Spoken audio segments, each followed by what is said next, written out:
Stephen, thanks for being part of our conversation today. Well, thanks for having me back. It's always fun. Yeah, it is fun, right? You and I No, sit in like the same place of the community. We get to be active observers of what's going on and like the biggest fans. So right. Well, it's like it was a big point in my career when I realized that I didn't actually want to be in production anymore, but I couldn't think of anything else on the planet that was of interest. So the natural course of events was to write about it. yeah, right. And it just turned out to be the best thing because I get to be part of what I really like innately love in my soul, have always wanted to do, got to do it, and that now I think I have the best job in it, right? Yeah, Well, I don't yeah, have to be, I mean, I know what it's like to be in production. I was for 12 or 15 years, the highs and the lows and the victories and the I want to kill myself moments. But so you can you can bring all that background knowledge to something that you're writing about, it's and you love, you just like there's nothing else that is as interesting to you as the industry. I don't think there's a better job. And because it's my own job, I answer to myself. I'm just like, I don't know what else I would ever do, you well, know? and don't you appreciate, like, I'll use the word access, like, especially when I think of what you do, you get access to conferences, but like not just go to it, but you sit in a green room and interview the speakers who are on stage, or people will take your phone call, take your Right. email, Well, that's and contribute to the magazine. So your access as a fan is just like it's playing off itself and giving you a great right. feedback loop. Right. I mean, these are truly my people. They're people that get me, I get them. We all have the same cultural references, and it's that's just an added bonus. But they also know when I'm talking to them that I'm not, a journalism student who happened the only job he could get was with an advertising magazine, Right, right? right. That's the knowledge is pretty deep, and that's acknowledged on both sides. And so there's a level of trust and a level of shorthand that goes into, doing an interview or writing a piece or sometimes fleshing out an article that's not very well written or not very fleshed out. And so because you have a lot of commonality with the people that are trying to write, you can make them sound better and Yeah. they appreciate it most That of the help time. them with their 99% of the time, promotion. they Yeah. appreciate it. Yeah. I'm going to stop the share here and kind of kick things off more officially. But anybody that's just been chiming in and kind of listen to, where Stephen and I have crossed over many times in the last 20 years now. Stephen, your business is going on 20 years old. Mine's going on 20 years old. So we nearly started this stage of our career at the same time. But just an overall celebration and appreciation for all of you, what you guys do, and what it's like to work with you and for you, and kind of promote this stuff. So maybe a good place for you and I to start, Stephen, is just saying thanks to everybody who's been part of this journey with us. Because what you did with Stash this year with this annual is really kind of a celebration about that. Well, it's exactly what it is because I always believed from the my days writing for Boards magazine. Some of you may remember that. Um, the stars were always live action directors, right? And they would every once in a while they'd do a two-page spread on animation and motion design, and that was always taken up with describing what went on in the spots. And there was a picture about that big, one image from the spot or the title sequence or whatever. And I just really thought this this is not fair. These people are as talented or more than the live action directors that the magazine is always pumping up. So we just wanted to do, what ad magazines do for advertising. We wanted to make stars out of the people that were doing what I loved, which is animation, visual effects, and motion design. And so we just started, and it was farking rough, let Yeah, me tell right. you, Yeah. for a long time. But once we shifted to the online model from the DVD model, it got much, much, much better. And then when we shifted to more of a Netflix type of streaming platform, it got way, way better. And so now it's a decent business. It's nobody's getting rich, but it's a decent business that you get to do what you really love to do every day. And now we've our first print Yeah. piece Look at in this. Holding it live and in our hands. Yes. our first print piece in like, I don't know, like 15 years. And so it's just been really um, a great, I don't know what you call it, like an exclamation point or a punctuation of all the things we've been doing online. And I actually first pitched this thing at your RevThink dinner at off last year in Yeah. May. And from that point onward, it was just everybody thought it was a really, really good idea. People were willing to pay to be in it. I'll explain how that works later. And it makes money. Like I said, nobody gets rich, but it pays for itself. And it does really good things for the people who are in it, in that we get them a lot of distribution, not just with people buying the magazine, but it will be distributed at off, for instance, to all the speakers and VIPs, and about 20 other events around the world over the course of the year, like the Shots Awards and the Sharks and the AD&D, like some really, really prestigious awards that all the judges and all the winners get copies, right? So that's the part of the distribution model. The main distribution model is to make sure that copies get into the hands of influential people that are potential clients for the people in the book, right? Well, So a and lot, I'll say like too, like Ryan pointed this out, but like the old fashioned DVDs, people are still holding on to it. There's an understanding of wanting to collect something and build a collection. So this isn't just getting in someone's hands now, but the imagination is that this replaces the thought of a stash collection that you can own yourself. And the fact you're making this an annual means that this will become a body of work over time, and it almost memorializing this year and the people who contributed to the top pieces of this year. right. Well, the model is, Graphis magazine or communication arts. I have a massive collection of communication arts going back to 1959. And many times, many days, I'll spend my whole day, posting about design, researching design, whatever. And then at bedtime, I will read like a communication arts from 1966, right? As my bedtime reading. So, and in school, communication arts and graphics were just the gold standard of what was happening in our industry. And Absolutely. I don't have any pretense that this is like that, but it's modeled on that.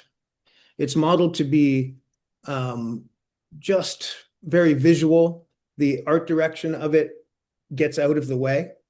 So you shouldn't really even notice the art direction, really. It's all about the content. And if we can do this for the next 5 or 10 years, I mean, that would be fantastic. Then it is truly a collectible thing. And that's the goal, is to make it beautifully printed. It's excellent paper. The printer is really good. There's a varnish on the cover. There's a Pantone metallic on the cover. So it's a nicely printed piece, but it's all done not in a hey, look at me kind of way. All those things are very affordable if you do them right, right? So what you end up with is a really, really well printed piece, but it's still affordable. Yeah. And it still makes enough money that you can do it again the next year. It's sustainable. Yeah. Which is some of Sustainable. the key Thank you. elements that I know It's you're looking for, is that you have this desire and successfully have done it for 20 years on the video front, the stash collection is something that everybody should have available to them. Pay the subscription for that is absolutely affordable. It's more affordable than it probably should be for most people. But then the idea that you're in a way fulfilling that commitment of like, if you're going to do something like you started here, that you can follow through with it year after year after year, and not have to like beg, borrow, and steal from our previous conversation to keep this thing going. But there is a reality to what it takes to do this as a industry proposition, and doing it for people with people is like the best gift you can give them.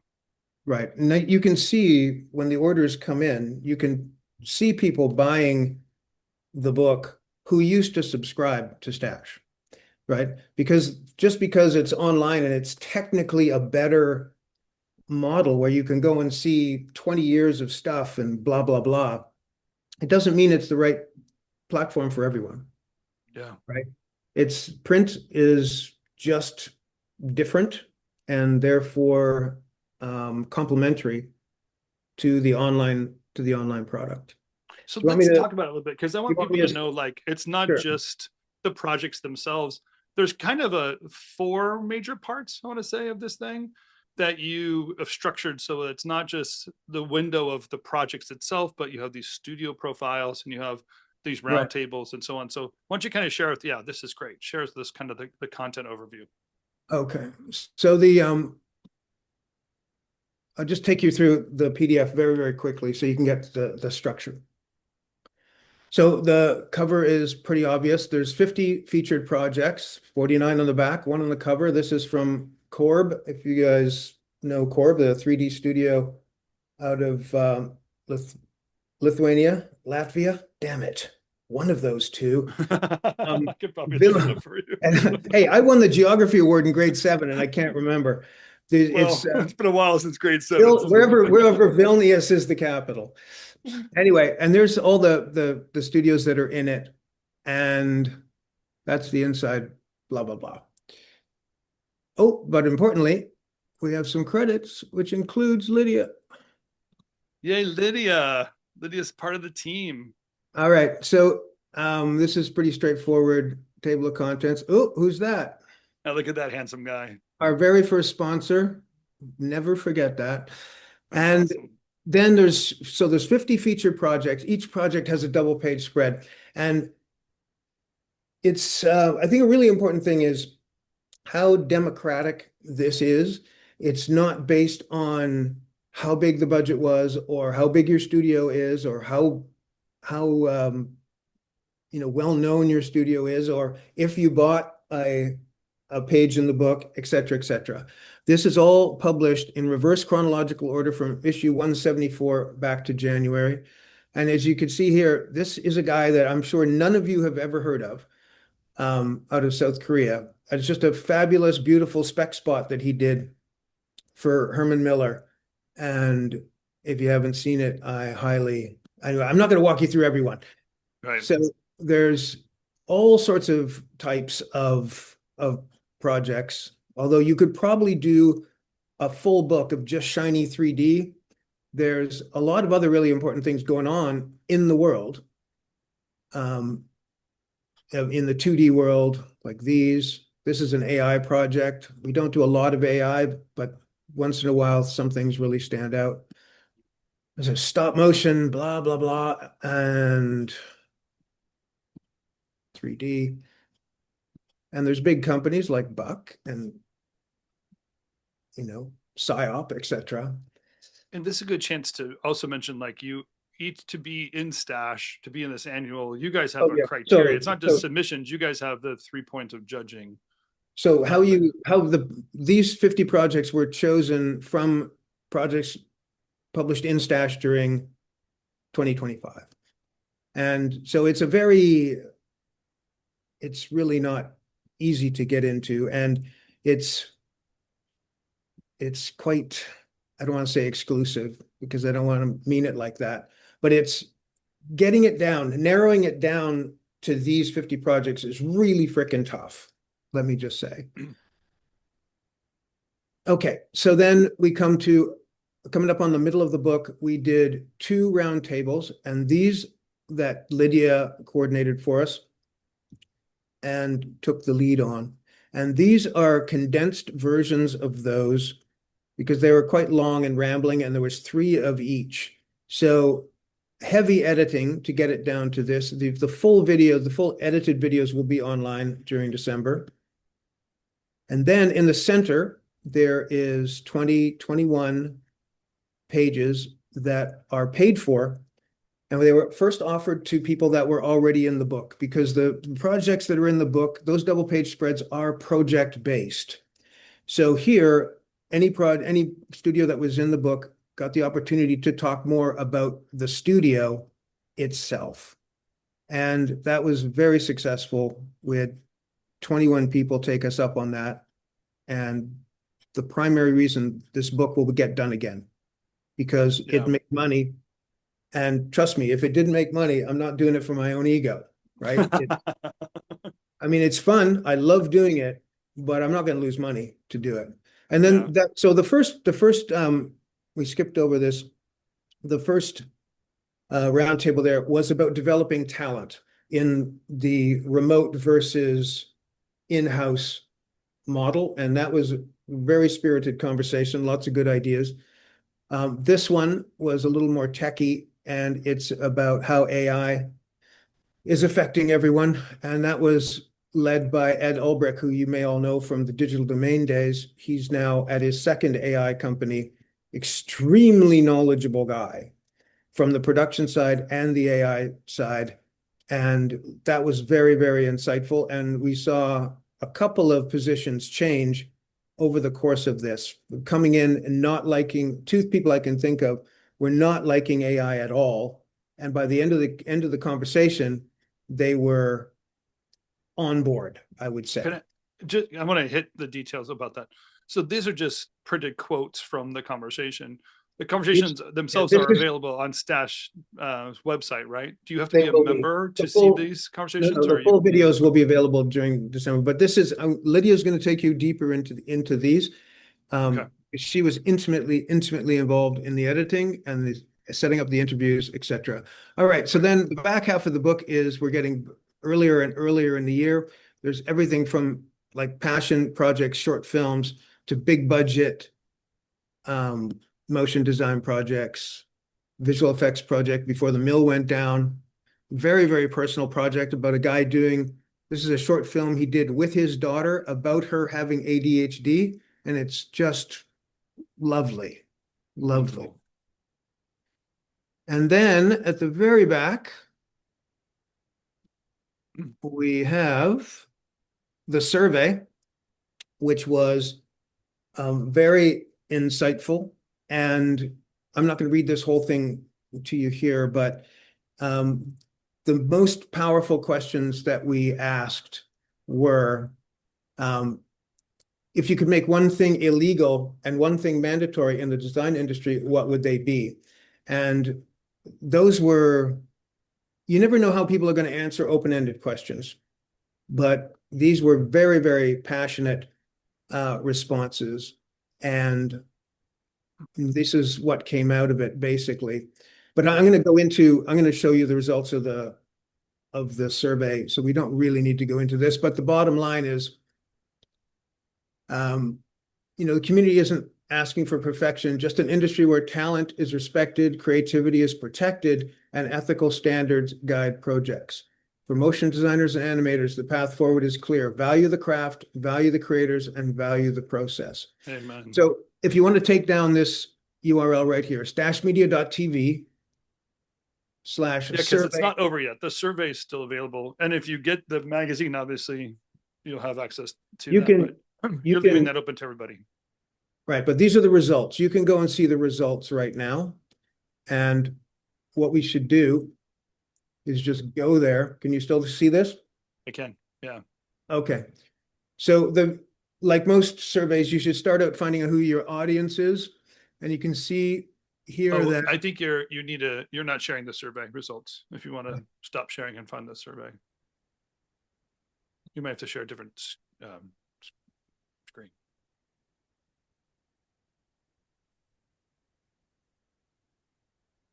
Better? There you go. Now we can see it. Okay. So the first questions are just finding out who we're talking to. And this is like almost 40% freelancers, people working at studios, agency people, and in-house at brands are Is the. there any way you can zoom into that, Stephen, a little bit? Sure. Okay. Yeah, there you go. And what do you do at these places? Almost, well, 2/3 of them are creative, who we would expect, some production, and all of the above basically means that, you know, you're on your own probably, or a very small studio and you do everything. Yeah.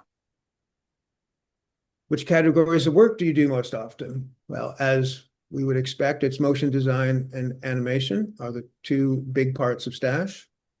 And then there's a whole bunch of people giving one, but those are this is exactly the ratio we would expect. Yeah. So we know, and all this really tells you for the first three questions is that the results haven't been tainted by some bots or something.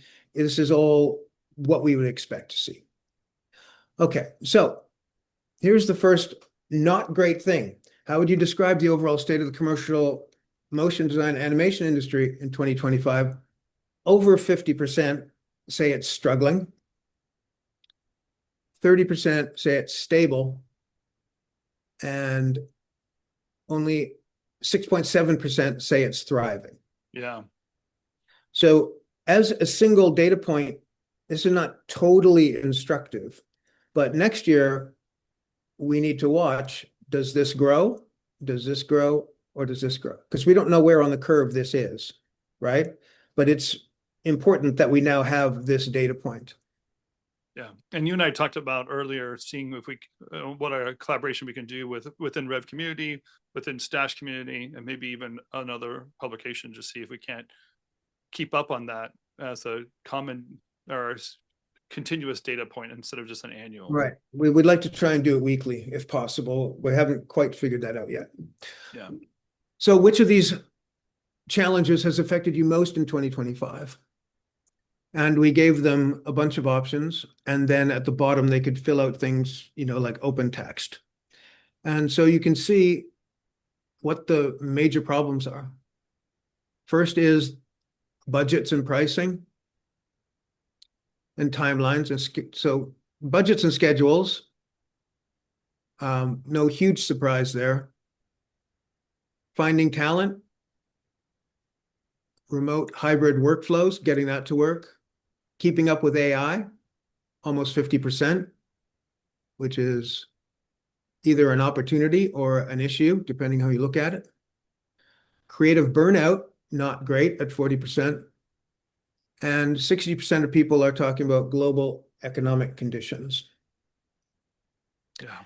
So one of the things you can take from this is, if you're feeling those pain points, you can know that you're not alone, or outside of your immediate friends, you're not alone. And which aspects have been most rewarding? So this is encouraging in that collaboration, as studios and get smaller, people are doing more collaborating. We see it all the time in projects that are submitted. They may be submitted by one person who's just gathered a team around them. And that continues to be rewarding for people. Yeah. Recognition and awards is pretty far down. And I've heard from other people in the industry that that's kind of a waning currency for people. But the largest one is that one, the learning and adapting. That's the one that we've had the challenge most of us have needed to embrace over the last 2 years, is understand that there's something changing and to lean into that, get some understanding of that, and probably even feel refreshed that you are relevant and participating in the new changes. Right. So learning and adapting to new tools was surprising to me, but people are enjoying that. And that's really encouraging at a time when technology is changing so quickly. That's right. Rewarding client relationships. I have a thought on that when we get into trends, why that is. I think I think clients and suppliers, studios are kind of leveling out and sort of making matches that last longer. I think that's what this is related to. And this one, creatively challenging projects.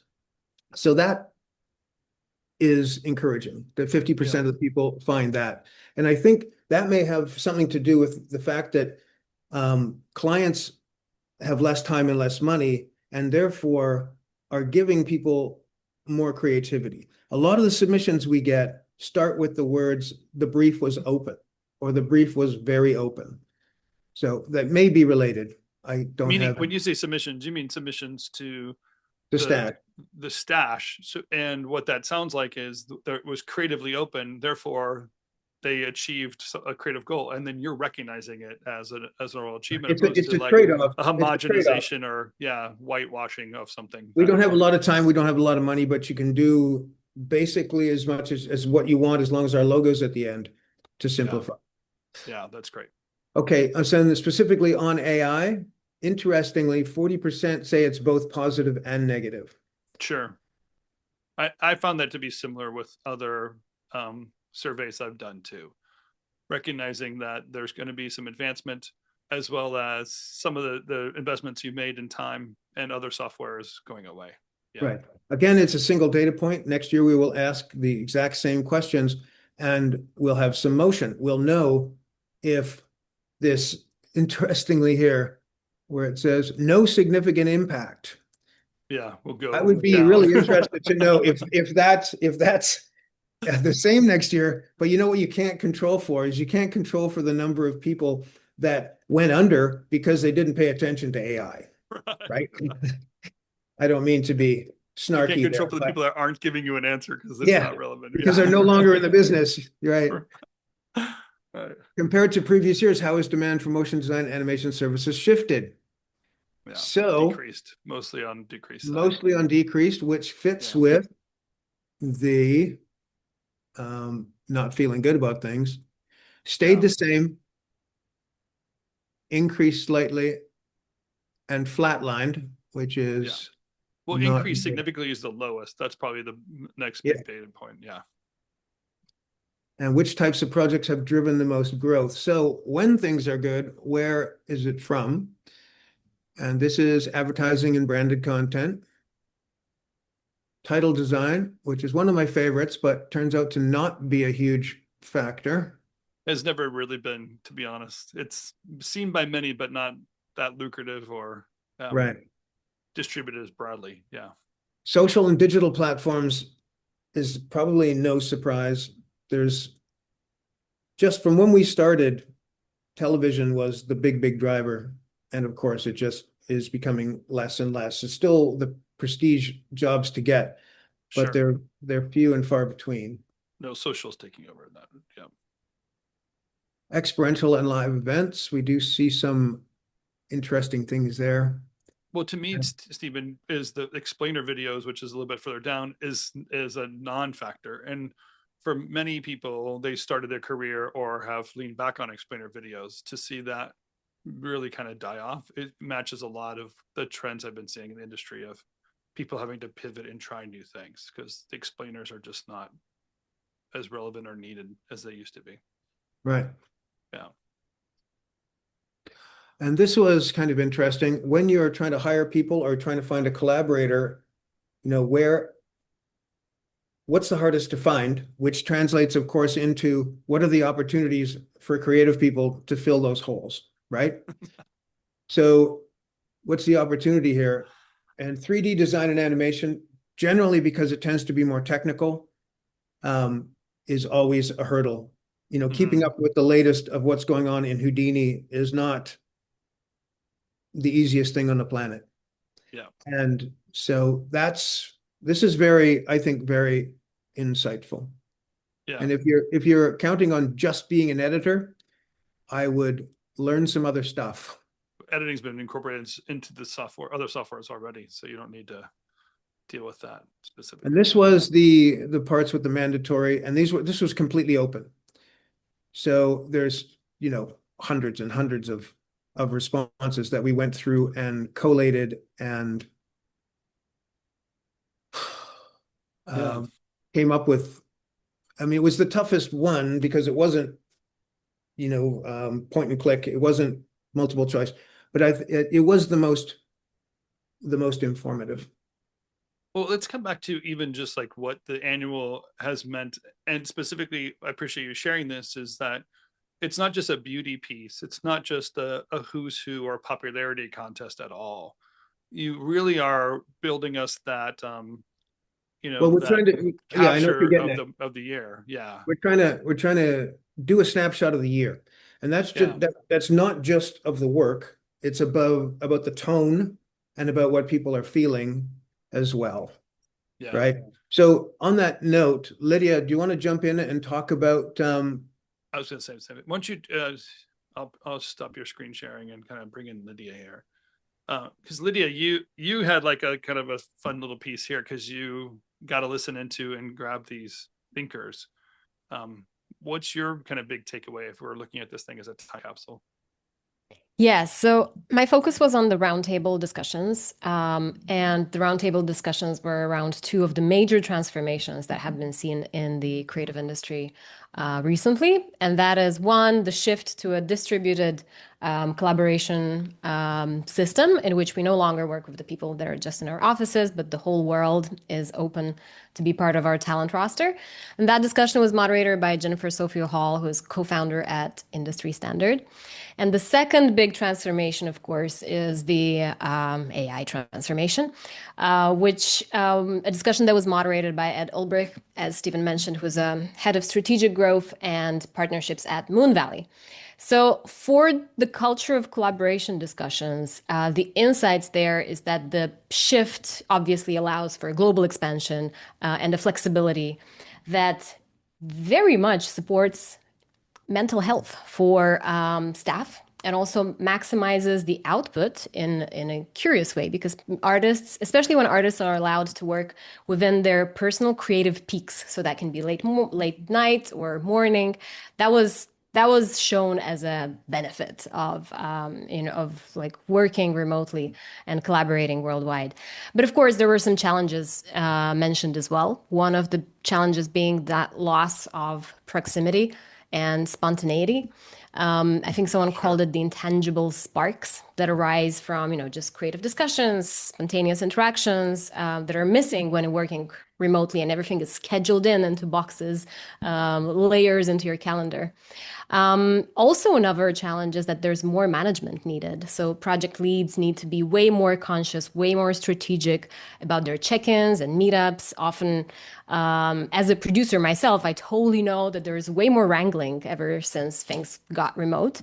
So managing all these dispersed teams, diverse personalities, and also diverse time zones. Remote communication can often also lead to misunderstandings. So, for example, some artists may take some of the feedback notes personally and perceive them as, I don't know, angry or passive aggressive, whereas the face-to-face feedbacks allowed for laughter or brainstorm or more like easygoing, flowy conversations.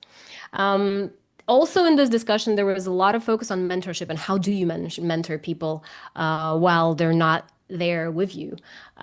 So, to create that culture of mentorships, a lot of studios mentioned that they use tools such as Discord, or they create studio Bibles that are meant to unify culture and to make sure that everybody is aligned with like what are the studio core values. But also, some studios build time into the schedules for absolutely non-work check-ins, or they delegate the first Oh, 5 to 10 minutes of a call to just like get a quick pulse of how everybody's feeling and what's your life about, basically. Obviously, another part of the culture of how to work in a distributed setting is there's a need to have tools that allow visibility over what everybody's doing at what time. So it's everything is becoming very intentional feedback sessions, intentional calls in which there's problem solving between seniors and juniors, but also intentionality for those who want to keep artists in-house. So some studios are actually focused on everyone working on site. And for that, they create facilities that are better than being at home, if that makes Sure. sense. So it sounds So like that's the trend, like the 2020 trend that we all had to kind of deal with and work through, is working itself out into different areas and becoming common in such a way that we're not dealing it as an anomaly, but really a functionality and having all of those kind of bubbles. I think if you think of this as a time capsule, my mind goes to, I wonder what we would have said 20 years ago that isn't true today, right? And I mm, almost wonder, like, as the trend that you're noticing, what we're talking about 2025, if we looked at 2035, would any of these words even exist? Are we talking about mental health still, or did we figure that out 10 years from now? Does some of yeah. this workflow play itself out in such a way that we forgot that there was any other way of doing it? And we're looking at just a moment in time where a transition is taking place. Yeah, well, one of those transitions is, and something that definitely is going to change pretty rapidly, I'm very curious about how we're going to talk about this in 10 years, is AI, which was the topic of the second roundtable. And some of the insights from there, most studios still primarily use AI in the early stages of a project. So for previs, for Yeah, concepting, also using like LLMs for deciphering information from long client decks or for sweetening some of the scripts. And it is used, it's still viewed as a tool that enhances workflow, saves time, upscales footage, or I don't know, increases frame rates. But some studios are also developing their own internal AI platforms and are writing proprietary tools that can be integrated natively into the softwares that they work a lot with. So all sounds great so far, but there obviously are issues and challenges with AI. One of the big debates is the final pixels debate. And that is basically the primary reason why AI generated content does not make it into the final pixels is mainly because of the client concerns over copyright and legal issues, and the fear that the consumers will start recognizing what AI sure. generated videos look like. But even that aesthetic is kind of changing pretty fast. So there's a bit of a fear of market saturation, especially in the Asian marketplace. But yeah, it's interesting how that's going to pan out. Another insight was about quality. Like sometimes AI gives you a result that is good enough and that weakens the craft, compromises your own sort of filter for what's good and what's not, and what's like that works for this particular video. And the economics of things. So, how do you charge for work when you consume time in a different way? If you've been using all of your budget measuring based on the time that your team spends and calculating those billable hours, how do you change the way you charge for that? Yeah, sure. I don't want to give too many spoiler alerts, but there are some insights in the full roundtable videos for that. Yeah. So one of the biggest insights is that everybody's saying, "Oh, we're going to lose jobs. There's a shift in roles." But what Ed Ulbrich kind of like managed in changing the mindset for that is he said, we've been through transformations like these before, especially in film, like when visual effects became all digital or when all things in the production moved to digital. Some people had to lose their job and adapt to new roles, learn new tools. And the reality is that some did not. And he feels like this shift that we're going through right now is very similar to what he has seen in the past. Yeah. Um, The Another big speed is thing is, different, but yeah, I agree. Yeah. yeah. And another big thing is that right now, one of the biggest soft skills that you could have is to think about how to problem solve, not what tool to learn perfectly, because there's a chance that that tool may change or become obsolete in time. So, Yeah. to sum all this up, if we can do like an analogy for both of these big transformations, it feels like right now it's as if like we're navigating through like changing, shifting waters, but also like using new engines. So that are, some of us can master those, some of us cannot yet, but there definitely is a curiosity for how do we navigate this and staying afloat while not sort of like falling behind. So yeah, super useful insights in there.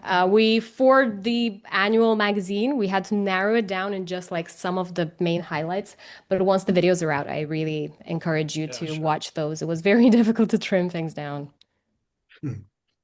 Yeah, gosh, you guys packed Thank so you, much Lydia. into this thing, Stephen. I swear it's like you worked on it for, it seems like you worked on it for 3 years to pull all that stuff in there. Lydia, thanks for kind of giving us some of that stuff. What I feel like what the conversation is that we can have now and probably have for the next 6 months is kind of asking ourselves the question of like what makes up a trend, how we understand how those trends impact us, which ones to pay attention to and which ones we shouldn't. One thing I've always kind of appreciated about you and your team, Stephen, is that you're not just taking submitted content and pushing it out there for somebody in order to feed a social media engine or something like that. But you guys have specifically walked through a curated process, and you know who you've taken on as projects, the studios that you cover are often insightful because they don't show up on my social media feed. They're not part of my immediate network or anyone I have visibility into, but you find this student in Singapore and recognize that work and got that information. It met the qualifications of Stash, and now giving exposure to people in a different Sure. way. It's really an But incredible that's the insight and visibility you have. but if you think of when I think of um, when I was in production and I went to creative communication arts or graphics, the things that you're excited about are the things that you discovered there, not the things that you already knew about and they were reinforced there, right? I mean, sometimes there is that overlap, but it's really about trying to uncover work um, that people may not have seen. And if they have seen it, then hopefully you can bring something to it that wasn't in the original press release, right? Because a ton of cool work gets done at this time of year, and invariably it gets published on advertising sites with zero credits for the animation or the visual effects, Yeah, right? And it's all about the strategy and how it's a 360 campaign and blah, blah, blah, which is fabulous, but absolutely boring to me. The really interesting part is how did it get done, right? And what were the yeah, challenges of how it got done? And how did you solve those challenges? On the ground, what software did you use? Anyway, so yeah, we can always bring that to even stuff that is covered in the mainstream of our little industry to find out more about how it was done, but also to, lift up those people that are doing it. Because even in a heavy VFX ad at Christmas, the headline will never be about the VFX house, right? It'll be about the client and about the director at most. To have the visual effects house actually named in the headline happens on our site, and I don't know where else, right? yeah, yeah, So, well, there's probably a few, but because we're focused on the craft, yeah, that makes us very complementary to the shots of the world, the campaigns of the world. That's why we're doing things with shots now because we don't tread on each other's toes. We are technically competitors, but the two of us together make a lot of sense because they're but the heavily Venn diagrams are different. You do yeah, the same and type of we're work but for different audiences. Yeah, right. And you will see the same thing once in a while on both sites, but the copy will be from two totally different angles, right, yeah. if possible. So do you want to talk about trends or are we running out of time? Well, there's a couple of things I want to make sure people know of specifically before we jump off. One is that you and I are somewhat media partners. You and I are doing things together and are focusing on a couple things in the future. Specifically, you and I are going to do a project together for people in RevCommunity. So there's going to be a Right. specific, call it Stash Magazine RevThink collaboration coming up in January. And we want just people to know it's coming, and there's going to be opportunity for everyone to participate in that, following the same business model that already established with the annual, where we'll have like a distribution of your work in print that we can send to conferences and get more visibility. So just excited about that and kind of learning what you've taken from the annual and helping kind of keep spreading the word. I think it's what we want people to know is like, we're not about the who's who kind of model. The idea is getting opportunity and exposure to people that you might not have ever met, and kind of expanding the opportunity and increasing visibility. We could call it the RevThink yearbook, as you know, as a working title. But the idea is to basically democratize exposure. And it's built on a lot of the lessons that we learned from the Stash Annual. And it's going to give everybody in RevThink that wants exposure a chance to have very affordable print exposure in really cool places, including retail. So it's an exciting project, and it's too early to go into the mechanics of it, because we're just building the app, we're building the whole shtick around it. But and I don't believe it's ever been done before, ever, in the history of the world. So it's going to be an experiment, but because we've done the Stash Annual, like the underlying foundation of the printing and the shipping and all that boring logistical stuff is all done. And it's just going to be a different business model and a different way to distribute your work and promote yourself. And it'll be fun. I mean, it's going to be a fun publication as well, and super affordable. Yeah, it'll have a different flavor, a different model than what you did with the annual. It's a different model. It's a different model. Yeah. But in the same spirit of support and encouragement and opportunities for people. And that's where, like, if I keep every time I've talked to you, when you and I go out to dinner, when we do whatever, that I could hear what's in your heart is, hey, there are people out there that have contributed to a greater volume than they often get recognition for. And how many channels can we create, both internally so they can collaborate and meet one another, but also externally to get the recognition out there. So you as like a motivator, that is really awesome. My underlying goal has always been, from the days of writing for boards, is that the talent in the animation and visual effects and motion design world is as good as gets all the glory from the live action world. That's right. Right. That's right. And I believe those people should be elevated. The second part is, I believe a lot of this work deserves an audience much bigger than just the industry audience, right? That's why this book is found a place in bookstores. It literally, like in Asia, Europe, North America.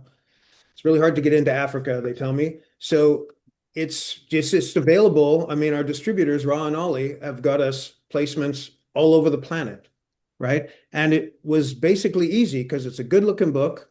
It's content you can't find other places, right? But it's already established because there's communication arts already has a place on the stand. Yeah. So it's not breaking out any barriers. It's just fitting in really nicely with an established trend. And it's doing what I've always wanted to do, is make this kind of work, get it broader visibility, right? Because it deserves a bigger audience than just, going home at Christmas and your parents and your grandparents not knowing what you do still. Yeah. 20 years after. I appreciate that. I know what your contribution to RevCommunity too, in the Stash channel over the year and a half or so has been really awesome. Can I just tell people too that RevCommunity, if you're part of RevThink RevCommunity, you have a promo code. So the people you want access, everyone to have a copy in their hands. So when they're doing the checkout for the magazine or the website, you built a promo code which is Rev25. So even that, like, if you can share that with whoever you want to, but if you go to the Stash site, you'll see a tab for shop, and the first thing in the shop, other than t-shirts and hoodies, etc., is the book. And just put that code in. Perfect for gifts for Christmas. Anyway, are Yeah. we going to do these trends or should I forget this? And Yeah, we'll do it next maybe time? we should leave the trends for another time. We're wrapping Okay. up the top of the hour. But there's a lot that you've caught already and kind of put out there. And you know, I'll say, like, I think that the centerpiece where people got to put their own kind of work together and kind of contribute their own, you know, like this sponsor page or whatever, I don't know what those were called, but the studio pages and the studio profile pages in the middle, Yeah. is kind of something that we're interested in and seeing more of. So I'm sure people will have other questions for you of how to participate in the future.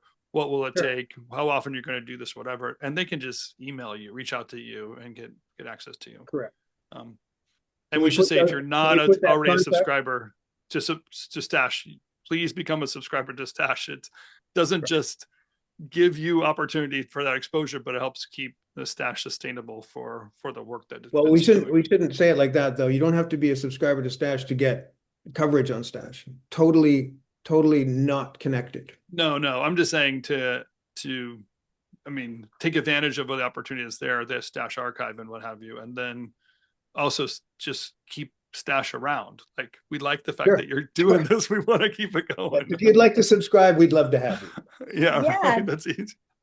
Of course. Hey, well, we have a don't few turn down minutes. Does anybody have support. any questions or thoughts that? Oh, What's that, Andrew, Lydia? did you? I just said, don't turn down support. That's Yeah, no. No, I'm not turning it down. I just didn't No, want I people to know, I'm think you have joking to with you. be, you'd have to subscribe to get coverage. which that's really nice how democratic it is. It really is. Thank you for that. Yeah. I really appreciated you going through the survey. It was it was really interesting. And also, Lydia, what you described was really interesting. So thank you both for that. My pleasure. My pleasure. And you have that URL, or somehow Tim will get you that URL if you didn't get it down. You can go and see that survey anytime you want. Yeah, I wrote it down. Okay, Yeah. perfect. Well, thank you, Anybody everyone. have any thoughts, questions, Any other questions? Sure. feedback? We'd love to give Were you there a any moment to. surprises, Stephen? Sorry? Did anything take you by surprise as you're pulling all this stuff together and looking at the whole year in a big bag? Did anything make you sit back and go, huh? I wasn't expecting I'll that. tell you what took me by surprise. The amount of work that it took to make this book happen was monumental. First of all, because it was our first year doing it, right? And I hadn't done print in a long time. And it was so much work. It was about 14 cents an hour would be your wage. The other thing was that the round tables, I did not anticipate that was going to be so much work. And without, blowing smoke here, it wouldn't have happened without Lydia. I mean, she's such a producer brain, and she's such a organized person who loves it, right? It doesn't begrudge the process. That was really a lot of work, and we need to streamline that next year, I'll tell you that. But on the creative front, I would say another really surprising thing to me that was wonderful was how receptive people were to the paid placements, the profile pages. I didn't even know if that was going to work, and we ended up selling 21 of them, which was astounding. And so that was a really pleasant surprise. In terms of the work, there were no huge revelations because I'd seen all the work, during the year. But one thing that did surprise me was when you start narrowing it down, because you start with like 200 things that you think should be in there, and you go down to 50, and it's brutal when you're removing the last ones. And one of the biggest lessons that I think, if you want to be in a stash book, is to have beautiful stills, right? Because you have to pay attention to the media, and this media is print. So you will find 0 visual effects things in here that are basically composited into live action. Well, that's not true. There's one. But because there's this trend that I hate in live action, where in the color suite, they suck out all the chroma and they make everything like shot like it was on an overcast day and reduce all the contrast. And maybe that's supposed to be kind of crafty and kind of, you know, unaffected, like it's supposed to be super real. But the truth of it is, it does not translate to print or stills. It doesn't even have to be print, even like stills online, right? And so when I was actually done it, to look at the vibrancy and the level of contrast throughout it, I was really pleasantly surprised because that's where my own tastes go. But it was like the finished visual thing is about 110% more than I thought it was going to be. And there are a couple of tiny, tiny, tiny mistakes that you will never notice, and I'm never going to tell you. Yeah, don't tell us. But overall, I would say the biggest thing that took me by surprise is how positive the reception was. I didn't know if people were going to want to see a print book in these day and ages, but it turns out they really, really do. Yeah, And- I'm going to And say we're all where- voting for it. where Everyone can- would probably thumbs up that. Where do I purchase it? On the Stash site, you Oh, can, okay. and you can use that code to save yourself some cash. So stashmedia.tv is the website. If you have, Right, Yeah. I've got that. What then there's- code? And there's a And then- tab for shop. And there's here, also let me type the code here in the chat. It's Rev25. So Oh, REV, okay. and then the year 2025. So just Rev25. Use that code at checkout. You'll get a nice a 20% little difference. savings. Yeah. Yeah. Then you can buy a stocking stuffer with your savings for Christmas time. Oh, here you go. Oh, and then the code is, okay. Any other questions? I'm just going to wrap it up with this, Stephen. Okay. I've said it 100 times, but I'm going to say it one more time. I really do appreciate the work that you're doing, and it's been great to be a media partner with you for for years now. But to have the opportunities that you and I have work together, and the opportunities to kind of work with you in the near future be really awesome. Not to mention, you and I are going to do a couple things at a couple of conferences in 2026 as well. Yes, So, everybody should come to OFF. Yeah. We should all come to OFF in Barcelona. It's gonna be fun. There'll be a combined Stash RevThink party happening in Barcelona. So that happens in April. So start buying your tickets now. There'll be a fun event and some fun activities with things going on there. But thank you so much.